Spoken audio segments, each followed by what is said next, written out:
Nem toda história tem um lado só. Nem todo dado é neutro. Nem toda verdade é única. O mundo é feito de lentes e toda lente revela e esconde. Aqui, no Professor A, começa agora a série Visões, um espaço para ampliar perspectivas, questionar narrativas e aprender a enxergar além do óbvio. Porque mudar o ponto de vista muda o mundo que a gente vê. O futuro já começou. E talvez essa seja a parte mais assustadora, porque durante muito tempo a ideia de futuro parecia distante, algo que aconteceria daqui a décadas. Mas agora a inteligência artificial já interfere no trabalho. As redes sociais já influenciam eleições. O algoritmo já decide o que você vê. A internet já molda comportamento. E no meio disso tudo existe uma geração tentando entender o próprio lugar no mundo. Uma geração cansada, ansiosa, conectada o tempo inteiro, mas também extremamente potente. Nunca tantos jovens tiveram tantas informações nas mãos. E talvez, justamente por isso, existe uma pergunta urgente: como desenvolver pensamento crítico no mundo que tenta pensar pela gente o tempo inteiro? Eu sou Samara Mello e esse é mais um episódio da série Visões, aqui no Professor A. Hoje, aqui no Visões, a gente vai falar sobre juventude, consciência, internet, política e futuro, porque talvez o maior desafio da nossa geração não seja apenas sobreviver ao excesso de informação. Talvez seja aprender a agir conscientemente dentro desse novo universo. Quando foi que a gente desaprendeu a pensar devagar? Talvez você conheça essa sensação. Você pega o celular por alguns minutos e, quando percebe, passou horas. Vídeos, notificações, mensagens, meme, polêmica, notícia, tudo ao mesmo tempo. A internet acelerou a vida. E não foi só a velocidade da informação. A velocidade da emoção também ficou mais acelerada. Hoje, a gente se revolta rápido, se posiciona rápido, cancela rápido, compartilha rápido, mas quase nunca pensa com calma. E talvez isso esteja mudando profundamente a forma como a nossa geração enxerga o mundo. Porque o ambiente digital não disputa apenas a nossa atenção, disputa também a nossa consciência. Cada aplicativo quer mais tempo, cada plataforma quer mais engajamento, cada influenciador quer mais alcance e exige um detalhe importante: quanto mais emocional você reage, mais tempo você permanece conectado. Por isso, tanta coisa na internet parece exagerada. Tudo precisa chocar, tudo precisa gerar indignação, tudo precisa ser urgente, porque a atenção virou negócio. Só que existe uma consequência. Muita gente jovem hoje vive cansado mentalmente, ansioso, confuso, com dificuldade de concentração, e isso impacta diretamente no pensamento crítico, porque pensar criticamente exige tempo, exige pausa, exige reflexão, exige dúvida. Só que a lógica da internet premia exatamente o contrário. Ela premia a reação instantânea. Talvez por isso tanta gente tenha dificuldade de aprofundar debates. As discussões ficam rasas. Tudo vira briga, torcida, ataque. As pessoas não querem entender, elas querem vencer. E isso parece muito na política, por exemplo. Muita gente aprende política em vídeos curtos, em cortes, em frases de efeito, em conteúdos feitos para viralizar. Só que a política ela é complexa. Ela envolve economia, história, relações sociais, interesses, disputa de poder, mas o ambiente digital transforma tudo em entretenimento. E talvez a parte mais perigosa seja essa, quando a gente começa a tratar a realidade como espetáculo. Porque, enquanto estamos distraídos, decisões reais continuam sendo tomadas. Decisões sobre educação, transporte, direito, tecnologia, meio ambiente, tudo isso afeta diretamente a vida da juventude, mesmo quando a juventude acredita que não está falando de política, porque política não começa na eleição, ela começa na vida cotidiana, no preço da comida, na qualidade da escola, na segurança, até na possibilidade de sonhar. E talvez uma das maiores armadilhas atuais seja fazer jovens acreditarem que pensar criticamente é apenas escolher um lado. Mas pensamento crítico é mais profundo que isso. É quando você consegue analisar de várias formas diferentes aquela informação que confirma exatamente aquilo que você quer ouvir. É conseguir perguntar: isso faz sentido? Quem ganha com essa narrativa? Quais interesses existem aqui? Só que ninguém ensina isso de verdade. A escola muitas vezes ensina a decorar, a internet ensina a reagir, mas pouca gente ensina a refletir.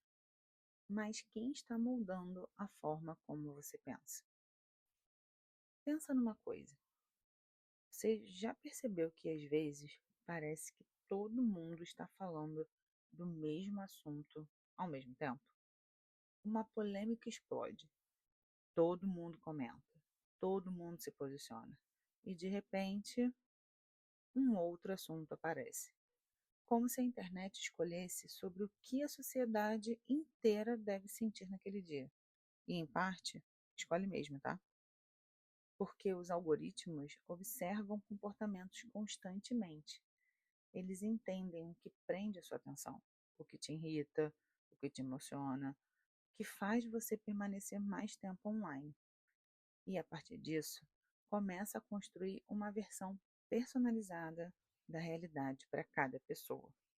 Isso significa que duas pessoas vivendo na mesma cidade podem enxergar mundos completamente diferentes dentro da internet. Uma recebe conteúdos violentos o tempo inteiro, a outra recebe conteúdos motivacionais. Uma vive cercada de teorias conspiratórias, a outra vive cercada de informações científicas. E aos poucos, o feed vira uma bolha. O problema é que as bolhas criam certezas absolutas. Você começa a acreditar que todo mundo pensa igual a você. E sua visão é a única lógica, a única que faz sentido nesse mundo inteiro. E é aí que surge uma geração extremamente conectada, mas nem sempre preparada para lidar com os excessos de informação. Porque informação não significa consciência. Hoje, qualquer pessoa pode produzir conteúdo. Isso democratiza a voz, e isso é importante. Hoje também muita gente começou a entender sobre racismo, sobre desigualdade social, sobre feminismo, sobre direitos humanos e saúde mental através da internet.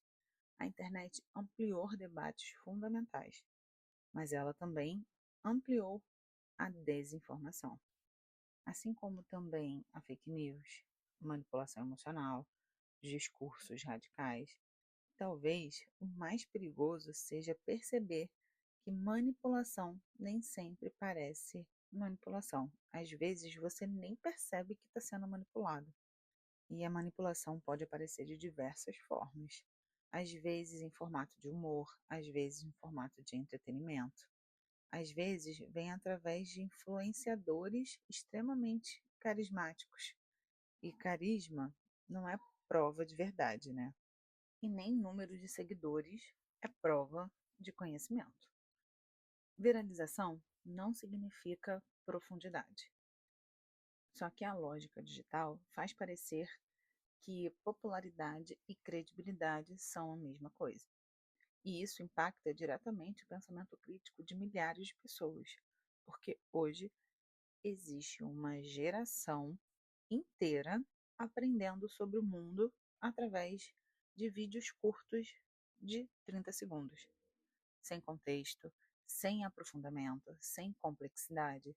E talvez seja por isso que tanta gente esteja cansada, porque o excesso de informação gera a sensação de confusão permanente. Você nunca sabe em quem confiar, nunca sabe o que é verdade. E isso cria outra consequência perigosa. Muita gente simplesmente desiste de pensar, entrega a própria opinião pronta para alguém, para um influenciador, para um político, para um grupo, porque pensar criticamente dá trabalho.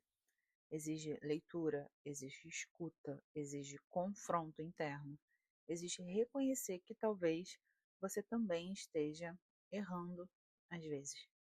E essa talvez seja uma das habilidades mais difíceis do nosso tempo.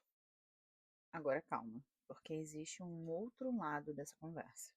Nem todo jovem quer transformar a própria vida em debate político o tempo inteiro. E isso também precisa ser entendido. Tem gente sobrecarregada, trabalhando, estudando, tentando sobreviver. Existe uma cobrança enorme para que a juventude esteja sempre posicionada sobre tudo, como se todo mundo tivesse a obrigação de entender imediatamente qualquer tema complexo. E muitas vezes isso gera uma culpa, ansiedade, medo de errar, porque a internet também criou uma cultura de vigilância. As pessoas têm medo de falar, medo de serem canceladas, medo de serem julgadas por não saber tudo. Só que ninguém nasce consciente. A consciência é um processo de construção. Pensamento crítico também. E aprender exige espaço para dúvida. Ao mesmo tempo, existe outra perspectiva importante: a ideia de que a política não importa. E isso também é bem perigoso, porque quando pessoas deixam de participar, outras decidem por ela. Então, talvez a pergunta não seja: todo jovem precisa virar especialista em política? Mas a pergunta precisa ser: todo jovem deveria entender como decisões coletivas afetam a sua vida? E respondendo a esse questionamento, provavelmente sim, tá? Porque a política não é apenas eleição, ela também é educação, transporte, internet, emprego, cultura, saúde mental, moradia. Tudo isso atravessa a juventude diretamente. Só que existe outra questão também. Hoje, muita gente confunde pensamento crítico com oposição automática, como se ser crítico fosse desacreditar de tudo. Mas pensamento crítico saudável não funciona bem assim. Ele não rejeita tudo, ele analisa, questiona, investiga.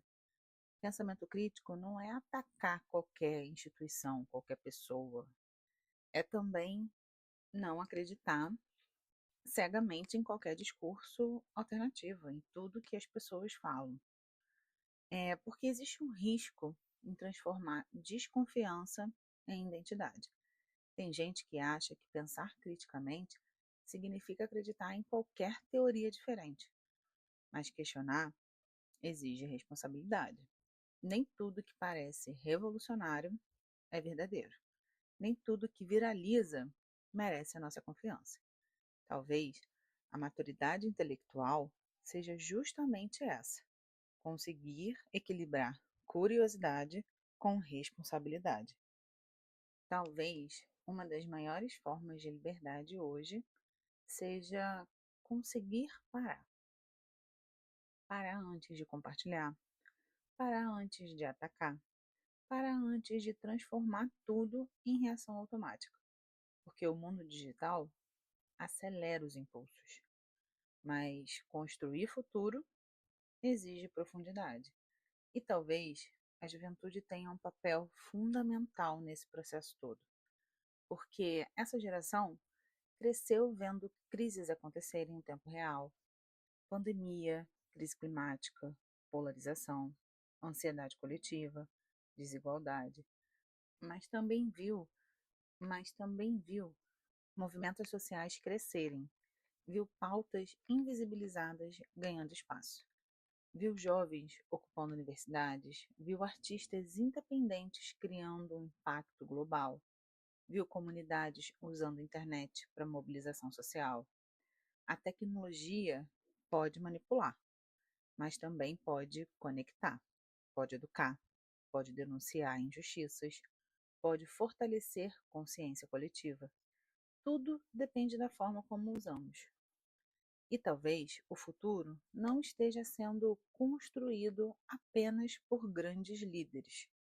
Talvez esteja sendo construído todos os dias, nas pequenas escolhas, no conteúdo que consumimos, no jeito como debatemos, na forma como tratamos quem pensa diferente, porque democracia também depende da escuta.